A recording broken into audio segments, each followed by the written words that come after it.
It was always just my brother and my sister and I in the pool with dad, and mum never got in the pool with us. I'm not opposed to kind of sharing numbers if it's going to help other people to feel inspired and start something. Being on maternity leave, being awake all night, I could kind of inject myself into that mum space on Instagram. Welcome to Add to Cart, Australia's leading e-commerce podcast that express delivers all you need to know in the fast-moving world of online retail. Every week, Nathan Bush from eSuite and an e-commerce industry expert will share the news, research and insights that you need to know to keep you at the top of your game. And of course, keep your customers adding to cart.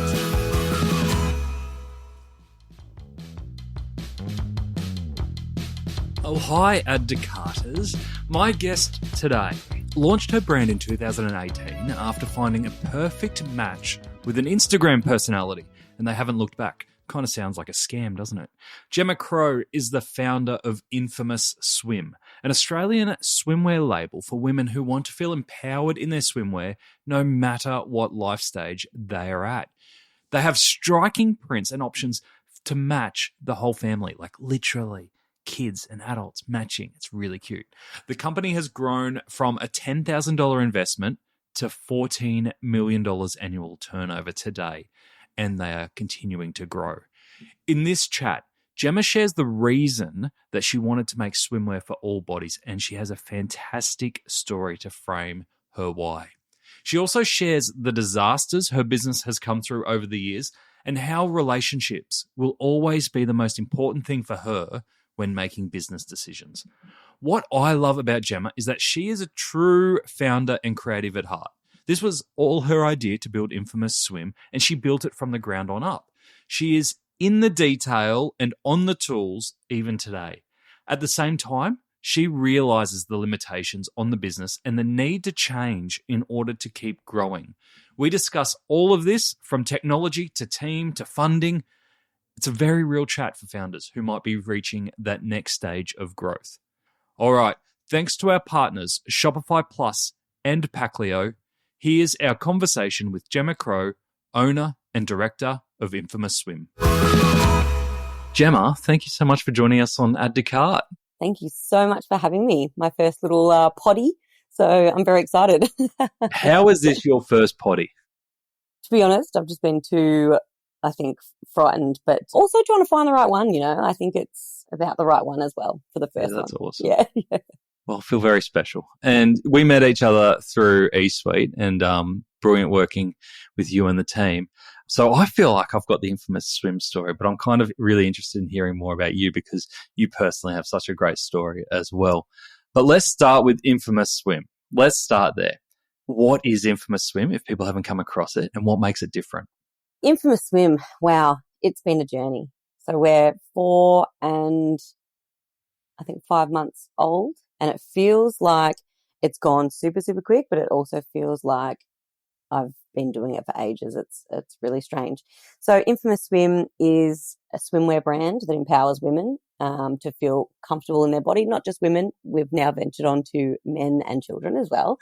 So it's about really everyone just feeling really comfortable in their swims. Just want everyone to feel comfortable in their body and not have to worry about the size you are, imperfections, all of that, and just get into your swims and enjoy your time with your family and, the whole matching kind of aspect, which was our niche that we brought kind of to the market, helps you kind of connect with your family. It's a little bit of fun. It's a little bit of something different for your holidays. And why is that important to you?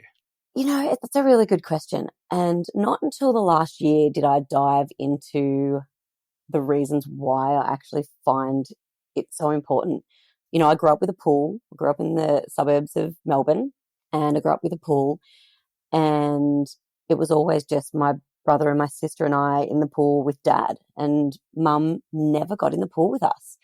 And as a kid, I didn't even really think about it, but she just never wanted to get into swimwear. And, she'd come out into the backyard and kind of be in the backyard, obviously watching us in the pool, but she never got into swimwear and never got in the pool. I didn't think anything of it, really, to be honest. And then, and then also in photos and things like that, mum just didn't want to get into photos after having 3 kids. And, she felt she'd put on quite a bit of weight from when she was younger and never wanted to get in photos either. And I think subconsciously that's been something in the back of all of this.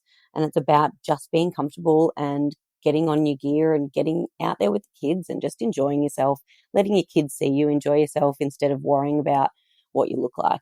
And I think that goes for not just mums, but dads as well.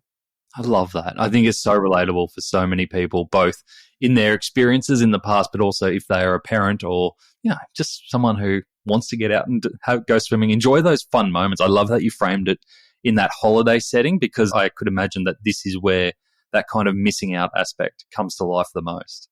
Yeah, 100%. We find that we're definitely, when people have said to me about us being a seasonal brand, I've always gone, actually, I feel like we're kind of like a travel brand. We're not just a swimwear brand. We're a travel brand, because a lot of people contact us saying, hey, I'm going on this cruise, or I'm going to the Gold Coast, or I'm going to Bali, or I'm going on this holiday with my family. And it's about meeting that deadline, getting the swimwear to match with the family for their holiday. Yeah. So what are all the ways that you've either designed the product, promote the brand, that you've really latched onto to make sure that it is seen as inclusive and for everyone? The reason I actually started the business as well was my love for Instagram. So I was actually building a homewares brand for another like big, fast moving kind of company.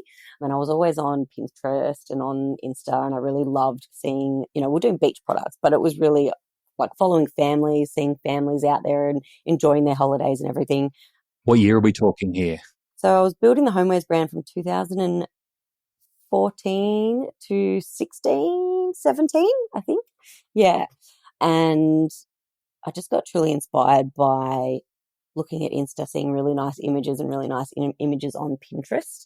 I loved the family match. Like on Pinterest, it's a wormhole. You can really just get stuck into like this hole of imagery. But I was obviously looking through cool beach items, and whenever you're looking through beach items, I'd see, kind of cool swimwear as well, but a lot of matching fashion on Pinterest. And it was always a very petite mum and a really cute little girl kind of wearing something fashionable and really nice. And I think that kind of drummed up the idea of doing matching swim. I hadn't seen much matching swim really at all. There was a big kind of gap there. And I decided to go for it. I kind of drew like a whole bunch of swimwear and drew matching mum and Minnie, which is really weird because I've got boys. But I just saw the real cutesy mum and daughter thing as something. And to get back to your question, so it's more about the body positivity side of things. It's really kind of getting all parents and families wearing the swim. So on our socials, we're not about everything looking picture perfect. Sure, there are some families that are picture perfect or what people would assume is picture perfect, but we just want everyone. We just get every kind of picture. We get people that tag us in their photos. We'd love to use their photos if they let us, just making sure that everyone sees a diverse kind of range of bodies, I guess. Yeah, so the visual element of the brand and the product is so important for you with those platforms. Yes, super, super important. I'm very, very visual.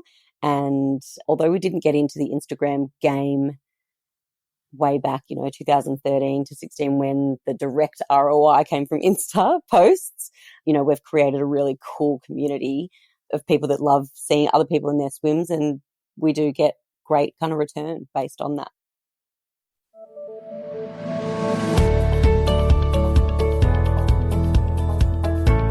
Ready to go back and flip burgers for a living?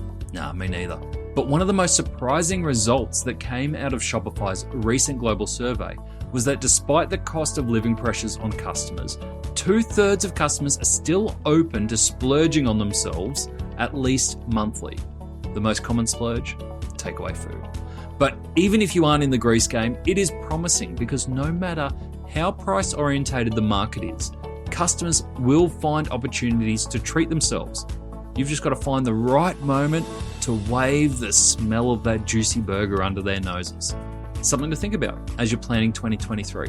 To view more resources to help with your 2023 planning and see how Shopify can take your e-commerce business to the next level, visit shopify.com/au today. Going from that and playing around with it, you've got the homewares brand, you're going, oh, there's an idea here around mums, kids, matching swimwear. When was the point where you went, oh, actually, no, this is serious? There's a couple of points. So I was working for this other company doing homewares, and my girlfriend actually she had the name Infamous Swim. So she wasn't really doing anything with it. It was like itty bitty Brazilian swimwear. Like a lot of similar brands were out at the time, probably 5 or 6 that I could reel off very easily, all with similar swimwear, same colors, same fabrics, all made out of the same factory in Bali. And, they'd each kind of done well, or as well as they could, I guess, with that kind of competition. But it wasn't really me. I'm not someone that wears really skimpy bikinis. Well, I did when I was a lot younger, but not these days. And I remember reaching out to one of my fave mum Insta personalities, and she was pregnant at the time. And she was a model. So she was modeling for just some other kind of fashion brands. And I was like, hey, I'd love to get some images of you pregnant in the swimwear. And it wasn't the really skimpy styles. It was a little bit more coverage, but still skimpy compared to these days, my brand these days. And she popped them on and I put them onto Facebook. So I dabbled in some Facebook ads and I saw some pretty cool wins. Like I didn't really know what I was doing. I was kind of like buying all these Facebook courses and learning like how to kind of dabble in it. And I got like a few purchases in a couple of days and I thought, oh, that's weird, because literally there was one purchase maybe every 2 months of the, the original kind of Infamous. That's slow going. Yep. Yeah. And I thought, oh, wow, there's something in that. And then that whole idea of how much I love the matching and Pinterest and Insta, and that's like it all kind of came together at that time. I was pregnant at the time, so I took maternity leave from the homewares, building the homewares business for someone else, which was super, super hard, especially when you've got very different risk profiles. So I'm someone that likes to take a risk and they weren't, and I was like burnt. So went on maternity leave and then did like 6 months of getting all mood boards sorted for the matching, reaching out to like 150 emails I reckon I sent to like mum bloggers or like Instagram people playing in that Instagram space with their kids. Is it true that you had about 10K in your pocket to play with at the startup phase? Yeah. So my husband was like, this idea looks great. Here's just a bit that we can put aside. Like he has his own business. So we weren't really well off to just start it. It was like, okay, here's 10K that I can probably give to you, but I'm going to need that back. I remember getting like probably about 5 or 6 emails back, and all of them were like, oh, this is a really great idea, but, let me know when you're up and running, because I'd basically scanned in drawings. And then I had one really big Instagram personality write back to me and go, absolutely love it. Like, love it. Can we chat? Can I put my name on one? And I was like, what the hell? It just blew my mind. I was like, I said to my husband, I don't know if this is real or not, but this is what this person said. And basically in that time, so over the 6 months, I'd had my baby and he was about 4 weeks old. I got on a plane, took some samples up to meet this personality, and she chose a print. Her and her husband kind of looked through the 4 prints that I'd designed and were like, oh, the leopard looks like it'd be really good, but the pink's really on brand for you, and then went with like the pink style. And I think I launched maybe a month and a half later, and it pretty much went bananas. Like it went bananas straight away. It was crazy. I was sitting there watching. I remember the minute like we launched, the website went live, I was watching the sales come in, just going, is this for real? Like I kind of knew, but still didn't really believe that it was going to happen, I guess, And was the feeling at that point, was it excitement or was it overwhelm or was it something else? Through the whole process of the design of those 6 months, I had this feeling of like butterflies, and I knew that it was kind of going to work and it was going to be amazing. But yeah, I guess when the sales actually start coming in, it's just a crazy feeling. It's like really all that hard work that you've done, all those sleepless nights, staying up, talking to influencers in the US and Canada has really paid off. Like, this is amazing. If you were launching again, do you think an influencer strategy would work as well today as what it did back then? So this is my take on it. Over the 4 and a bit years, and it depends on how much time you have to do this as well. In the start, like I'm a real relationship person. I like to kind of connect with people and kind of get on the same level and figure out whether they're aligned with me before actually working with them. And I was able to do that at the start. So being on maternity leave, being awake all night, I could kind of inject myself into that mum space on Instagram and kind of became really good friends with people. And it's amazing. Like, you've never met these people, but you're actually speaking to them all the time in DMs or on their posts, just building each other up. And I had that time to do that. So when I first launched with the 10K, roughly 10K, most of it went to product. A little bit went to very little bit went to website, about 10%, I think. I just got someone to kind of whip up something very basic, and then, tried to get people to do stuff like as a favor, really. So Marcia, who I worked with, who was the Instagram personality, she worked on a commission base. I didn't have to pay her anything up front or anything like that. And she was like, no rush or anything. She just really loved to help small business, and she loved the idea. She really connected with it, which was awesome. I had a friend helping me do graphic design. I had another mum from Melbourne who took some photos for me, and those photos went viral. Like, it was really about building connections and building relationships with these people, and it just went crazy at the start. And I think all of those different relationships that I built helped the following grow, and it really helped people to learn about the brand. Nowadays, because we have 600 plus thousand followers, and there's articles out there that say this is what our revenue is, and people think, whoa, it's such a massive business. It's become really hard. It's been really hard to kind of reach out and build relationships with new people in the Instagram world or YouTube world or TikTok, because it's become very monetized, and it's about how many followers you have and the engagement, and people just really trying to bank on getting paid for things. Like, it's less about the relationship and the communication and connection now, I think. So yeah, we've had some tough times. We've had some people just go, yeah, I'm worth this amount, and we've kind of gone, okay, we don't really have that, but let's just take a massive risk. I'm a big risk taker, probably a little bit too big, my husband would say, but and we've got nothing, like zilch.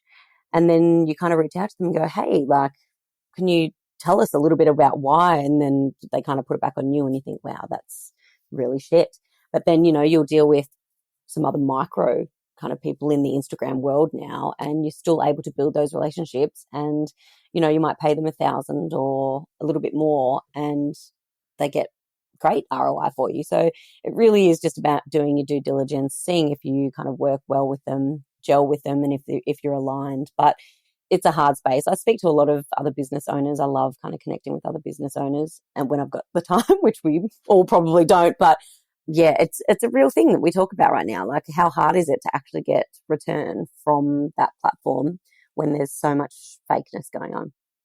It's really interesting, isn't it? That you actually felt you had better relationships back when you were starting out, when you didn't have the brand, didn't have all the leverage that you've got today. People just wanting to help. Yeah. As soon as people, I think in Australia, they love the underdog. So when you seem smaller, they're kind of happy to help. But it's a really interesting one. And then they say you was a honeypot when you're a bit bigger. Definitely. Not just in the influencer game, but in every game, from website building to everything. Yeah. Now, you've publicly put it out there that you're aiming for $18 million in revenue by 2024. I'm not sure if that was intentional or not, but just came up a few times in the research. Yes, it did. Look, I like to share in general. I like to inspire others, and I think it's important for people to think that they can do something, even if they think that they kind of can't. Like, I never studied marketing or business or had anything behind me. So I've had some really turbulent times when I was younger trying to get into an office. Lots of full-on stories there, which I can go into. But I guess for articles, they contact you and they kind of want a hook, right? So something that's going to seem quite interesting. So I'm not opposed to kind of sharing numbers if it's going to help other people to feel inspired and start something. But the funny thing to me is when, people read, 18 million revenue, they're like, oh, wow, they must be so well off and everything's, you know, so amazing making that amount of money, but that's not profit. You've refreshed your website, the new range is about to drop, you've never had more customer service options. Hey, but take a look over there at that boring pile of packaging boxes. Ugh, ugly. Time to give that some love. Luckily, Packlio is here to bring some joy to your customers' delivery and unboxing experience. It's been ignored for way too long. With vibrant colours, cool designs and eco-friendly credentials, there are no more excuses for boring boxes. Even better, Packlio is Australian owned and operated with same-day dispatch and 14-day returns. There's nothing boring about that. Check out the Packlio range of e-commerce packaging options at packlio.com. That's Packlio, Packleo, Packlio.com. I love putting out those big goals publicly. I think it's a really, really good thing for other people to see it, but also internally it must motivate you as well to go after it. How do you feel in, 3 months into 2023? Not even 2 months, 2 and a bit. The world's changed a little bit since you put that statement out there. How are you feeling about it today? We're actually potentially on track to do that by June this year. So, yeah. So I know that we're going to hit that. I know that we're probably going to bypass that actually by next year, but it's more so doing it profitably. So what I've found, you know, I've never run a business with my own money before. And within 4 years doing that amount of money, you know, based off ourselves and no investors or anything like that, it hurts. So you've grown really fast. There's a lot of things that break. You know, we had a huge bottleneck at Christmas time and Black Friday, which saw quite a bit of brand damage, I thought. But then, you know, I've spoken with other business owners that have been through something similar and, you know, they've had, you know, tens of thousands of orders that didn't go out for like 2 months. And they're like, look, and now we're here today. So just, you know, breathe, just be okay. I'm like just crying through it all, just going, I just want my customers to get it, you know. Obviously, you are a risk taker and you have been totally self-funded throughout this journey so far. Some big targets that you're hitting and are on track to hit ahead of time. Does that open it up to then investment for further growth? Definitely. We are looking into that space at the moment. It's a big, wide world. I just think we've had an offer of these 2 young guys from New York offered to buy the business in 21, and we just felt it was a little bit unders at the time. It was probably a good time to sell a business though, as I'm hearing, because now like we're coming into a little bit of a tougher time. But in saying that, we've had a couple of interests from investors, and it's really about finding the right one, I think. We're very new to this, as my son would call us, we're noobs, and we just want to make sure it's the right person, right? I feel like a lot of investors are potentially after a cheap deal and like a bargain, but we know that this business has epic legs. We know what's coming for it. Like I can feel it in my gut. We were told, you know, at 4.5 mil that we wouldn't be able to scale it ourselves. The next year we did like just under 8. Again, we were told, you know, you won't be able to get it further than, you know, a certain amount. And now we're already up to, you know, 14 for this year. So we know that we can do it, but is it me? I think probably not. I feel like I've got it as far as I can. I would love to, you know, focus on the creative side and the product side, which is like my jam, but trying to wear too many hats has got really hard. So finding the right investor. I actually had a chat with Jay Wright recently, and he was telling me about, you know, the strategic buyer and the financial buyer. And I was like, that makes a lot of sense. You know, the financial buyer just kind of goes, what's your EBITDA? Let's do a multiple of, you know, whatever it is in the time and the current economic market. But the strategic buyer goes, you've grown it within 4 years to 18 mil. You know, your profit might be not as great as it was 2 years ago, but this is what I'm going to buy it and I'm going to do this, this and this, because I've done that before. And they know how to kind of roll that out. And that's the type of person that we're looking for. It's a great distinction. I like that. Yeah, it was really good. I was like, he just clarifies so many of my thoughts. Sometimes he's my like mentor, Jay is for sure. So yeah, we're looking for that strategic buyer that sees my vision and goes, yes, we can do this, this and this, and let's do it together and smash it. What are the biggest challenges for you in maintaining and growing that profitability? So each year I feel like there's been something that has kind of smashed me off my pedestal. So whether it was in 2021, like my whole customer service team that were situated in Cebu were actually wiped out by a typhoon. And that was right. Yeah, it was full on. They were all okay, which was great, but we did not have connection with them for like 3 or 4 days, which was super scary. So we didn't know if they were okay. We had people on the ground, trying to make sure, but that was quite a big dent to the business as well, because I mean, that team is epic and they're on the emails all the time, just getting back to our customers. And that was over, I think, like New Year's Day kind of time. And we had a lot of orders. So we had like a day team packing and a night team packing, trying to get all of that sorted from Black Friday. And yeah, we had to put on an Australian customer service team and a lot of people. And we had to teach people over that really busy time when it's quite scarce anyway for staff. And that was a really tough time just in terms of cost, because it actually created those 2 months to be not as profitable, and they're our most profitable months. And then we had a massive flood go through our warehouse and destroyed $2 million worth of stock as well. So that was all within probably a couple of months. So that kind of just knocked us for a 6. Did you think about throwing it in at that point? Or was it never a question that you No, it was never a question to throw it in at all. It was, we've just got to do what, can I swear on here? Whatever the fuck we can to kind of get that money back. So we downsized, we made probably some really poor decisions as well at that time. So got rid of our second warehouse, moved into a smaller one, wasn't enough space. And then the following year, because we'd kind of downsized everything just to try and keep cash flow, cut out like our CFO, cut out like our email marketer and all different things for a few months just to try and get as much cash flow as we could, to then designing 32 new colorways that we were going to launch that September, because we thought, we're just going to smash out all these new colors and do a really good test and see what happens. And I'll never forget. So my sister works in logistics, and we're not scared to talk to each other the way that we've always talked to each other since we were young. And she came up to me and went, if you don't do something about this warehouse space, I'm going to have to go on mental health leave. Like, I'm actually serious. And I was like, I didn't know if she was joking, but when she said, I'm dead set serious, like I'm actually going to take the next 3 days off, I went, okay, because I hadn't connected with the warehouse space and the 32 new colors that I was bringing. She's like, where the fuck are you going to put it? So within 2 weeks, we had to make a snap decision, like either find a 3PL that can move us in straight away, or find, 1,000 square meters somewhere.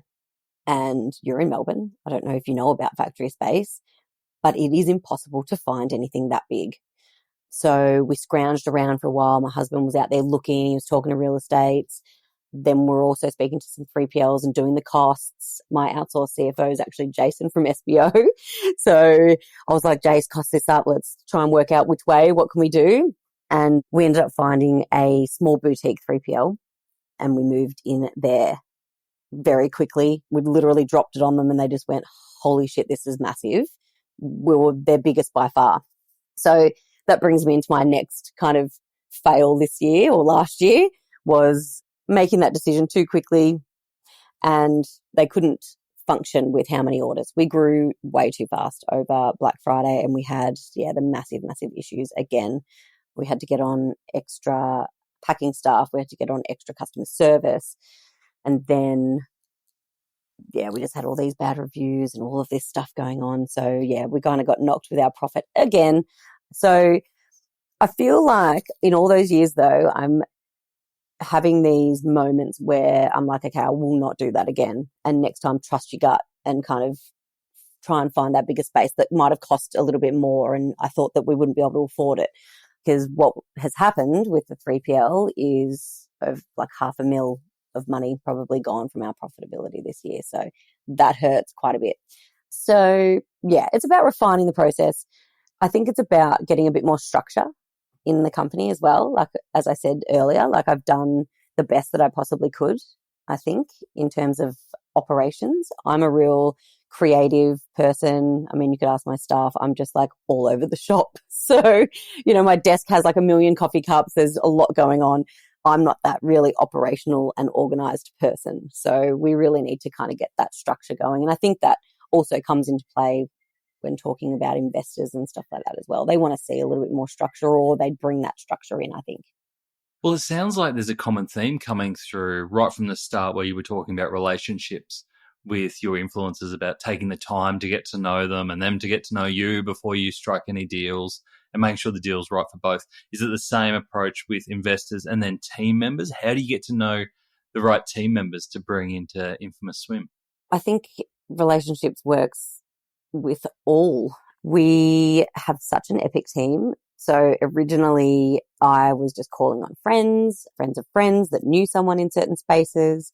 We've gone from packing in the kitchen to packing in the garage to moving to 160 squares to now we've got our new warehouse that's being built, which is 1,500 squares that we're moving in the next month and a half, which is so exciting.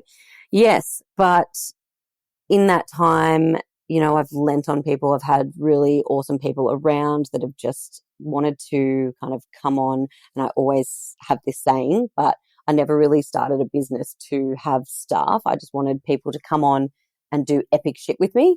And that's the way I've kind of gone. Even now we're hiring through eSuite. And like I say it on the interview, I'm like, I'm probably not, I don't know, I guess we have to ask my staff, but I don't feel like I know what I'm doing as a boss. Like I really just want to be a part of the team and just work with everyone and just like empower everyone to work their best and love coming to work. Because, there's been workplaces in my past where like I've really, really loved it. I felt like I was a part of the business, and that's what I want them to feel like. I want them to feel like they can move and they can grow. And yeah, we've just got a really good culture. So I'm very protective of that. And Em knows whenever I speak to her at eSuite, it's really about finding that right person that fits in. And because you are so self-aware with your leadership style and the way Infamous operates, is it really clear to you when you first meet someone, like within the first 5 minutes of, yep, they're going to be comfortable with the environment that we've created versus someone who's like, well, I can't lead this person? I think so. I feel like I'm a pretty good judge of character, like even through Zooms, because we've been doing our interviews through Zooms. I guess I just ask questions. I really just be myself when interviewing them. Any question that you ask regularly that always gives you like a little cut-throat moment? Oh, I don't know.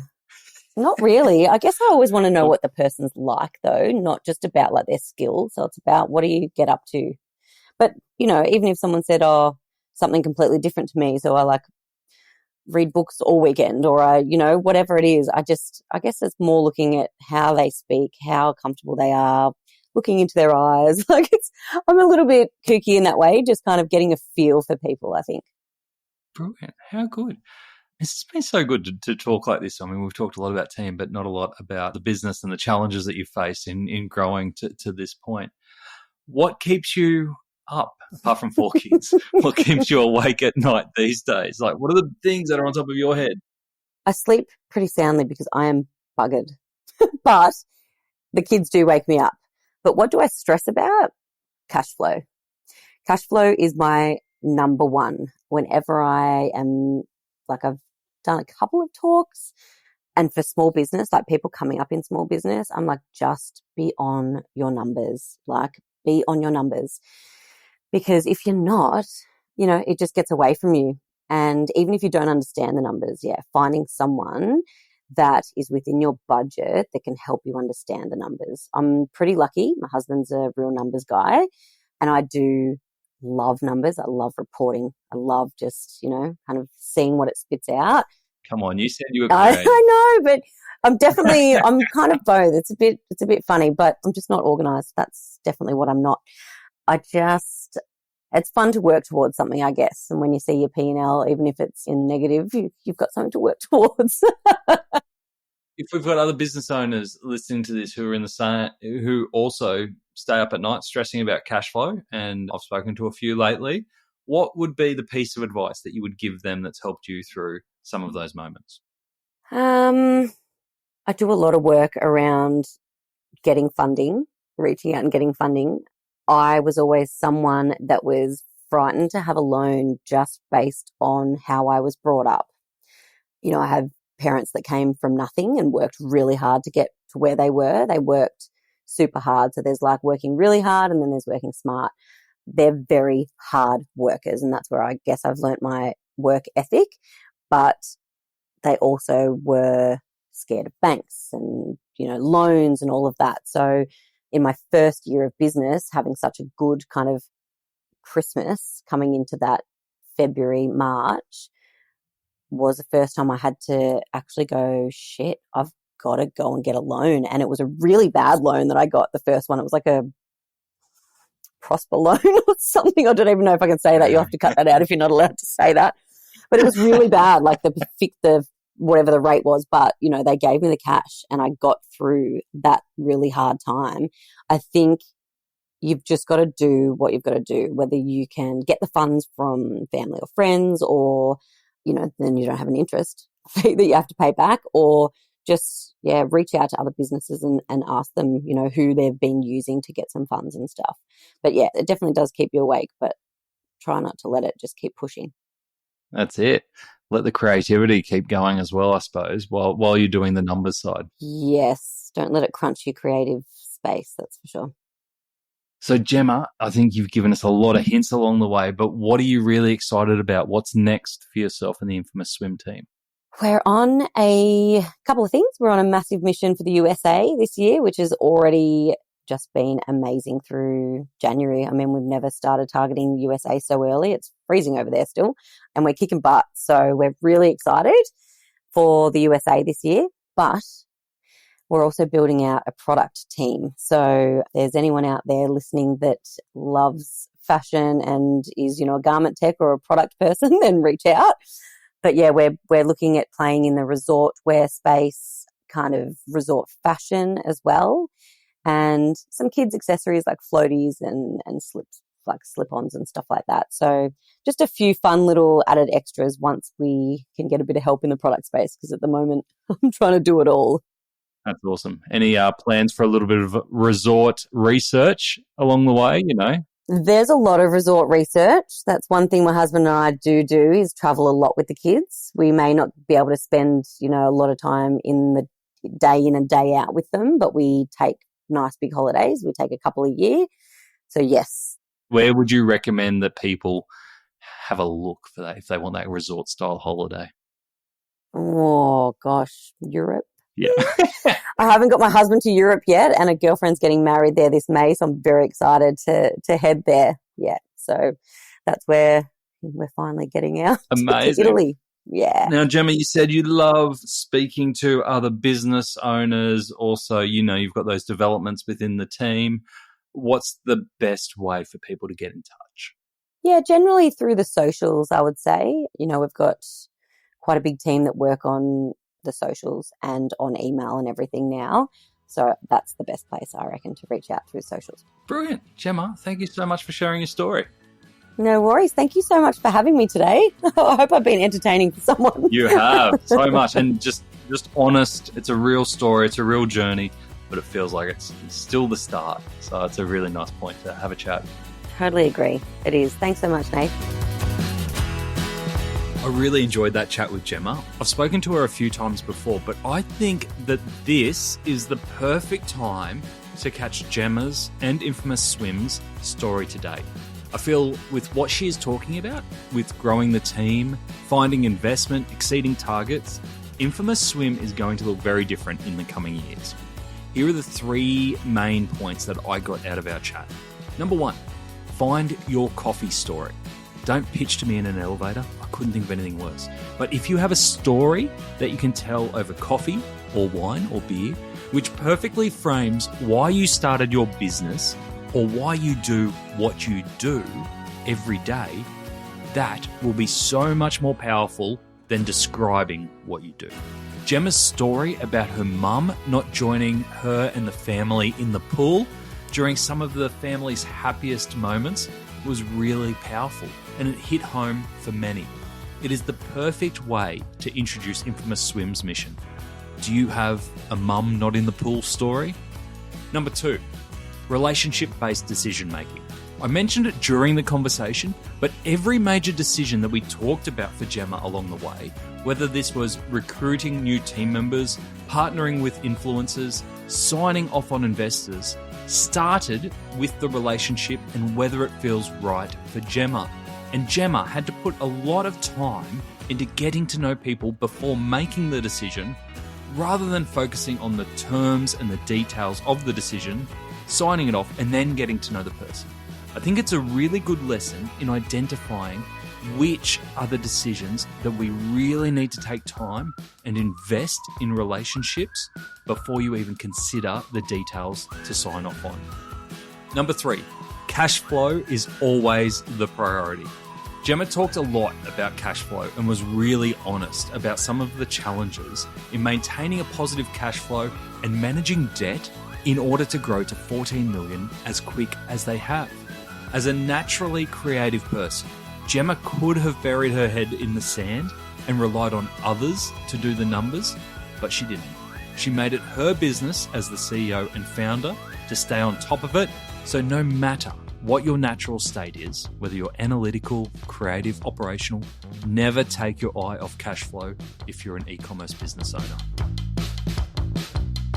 To get the highlights of today's episode, head on over to addtocart.com.au and sign up for our free newsletter. Each Tuesday, we will send Monday's episode summary, links, and discount codes for you to go next level on. And if you're looking to explore your next e-commerce opportunity, come and visit us at eSuite. We're a dedicated e-commerce talent agency connecting the best e-commerce talent with the fastest growing brands in Australia.